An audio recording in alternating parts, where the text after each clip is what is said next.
Hello mga kababayan, mga kaipi. Dito naman ako sa isang ah, parte ng Arca South na hindi pa na-develop.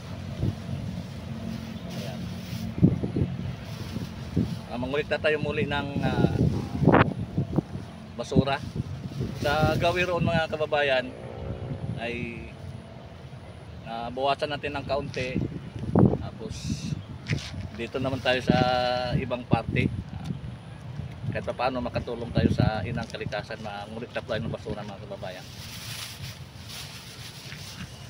Dito pa lang sa akin tapat mga kaibigan, dami na pong basura.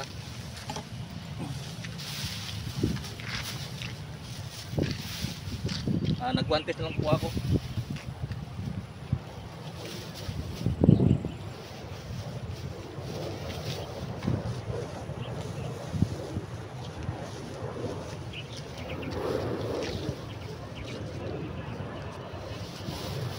Dumaan lang po ako dito, mamalingki ako sa may signal.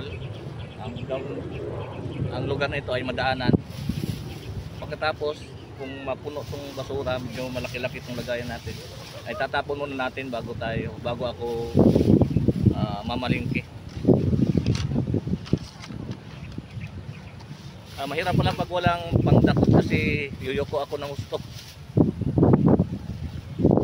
Dapat dinala ko na yung pandakot.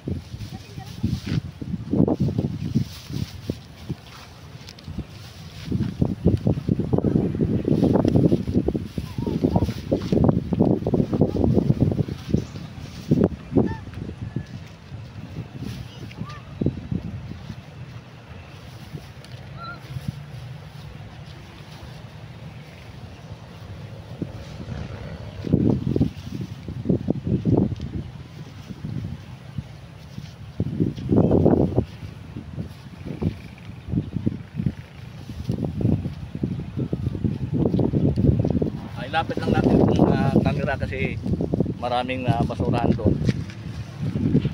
Maraming mga kalat na basura.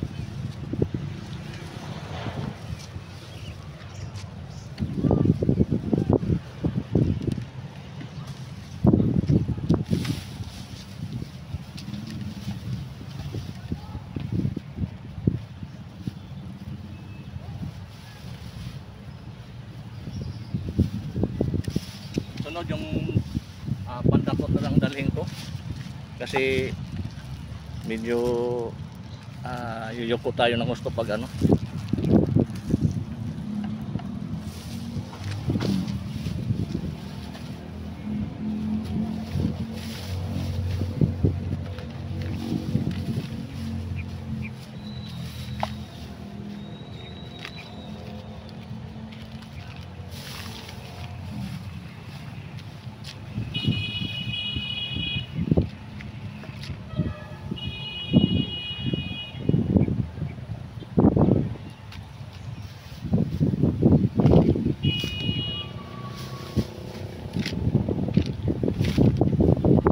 Balat ng chichirya mga kababayan.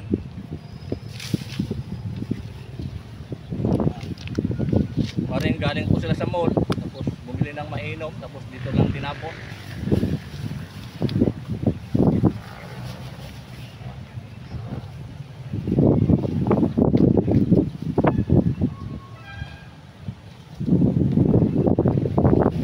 Yung banda roon sa may daanan, kasi nakuhaan ko na po yun. Kahit pa paano wala ka na makita nga basura sa tabing daan. Ito bago lang ito oh. May laman pa konti, energy. Ano ba ito? Inumin na to, energy drink or ano. Bago lang po ito. Kakatapon lang.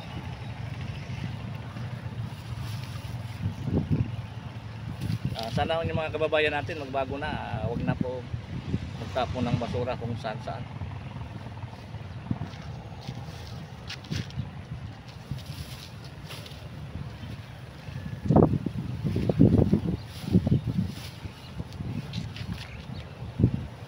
Kagaya nito mga kababayan, bago lang to.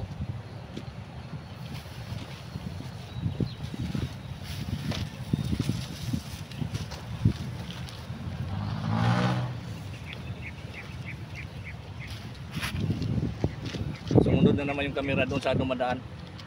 Kaya kailangan kong pumunta sa camera para bumalik sa akin.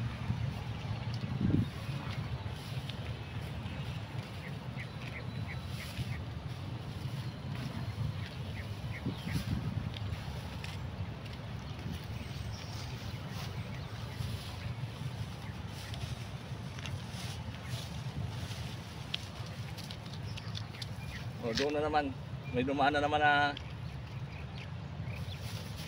kaya doon naman siya pumunta yung camera mga kababayan.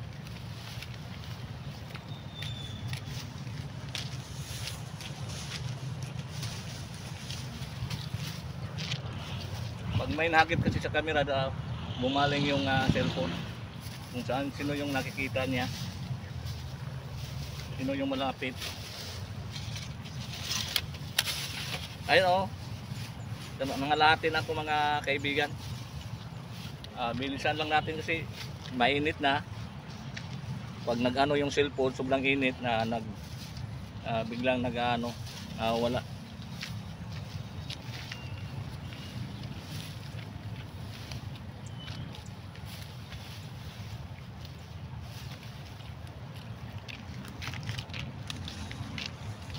Ayun, sumunod na naman yung camera mga kababayan. May dumaan eh.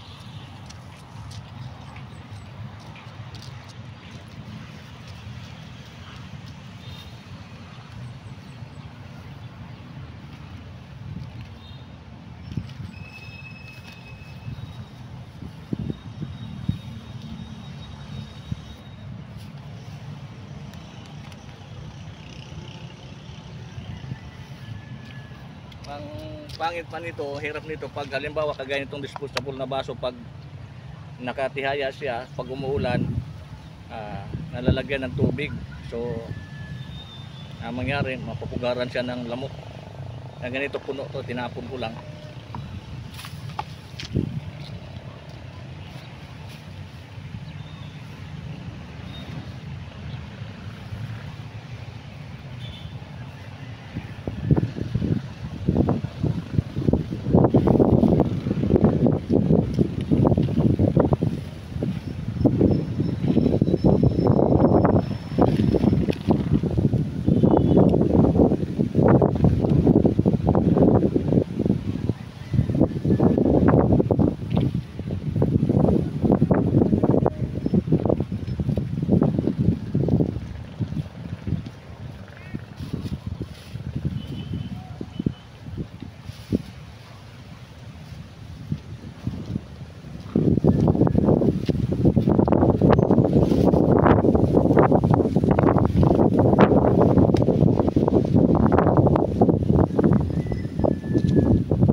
And hanggang dito na lang muna mga kababayan, kasi hindi ko masyadong punuin para may tali ko sa bike, kasi pag puno masyado hindi wala nang pantali, kailangan mag-iwan ako ng puwang pantali. Kaya maraming salamat sa mga sumusuporta sa akin. Ang panawagan ko lang sa ating mga kababayan na mag-umpisa na po tayong tapon ng basura sa tamang paglagyan. Huwag na po tayo magkalat sa ating kapaligiran.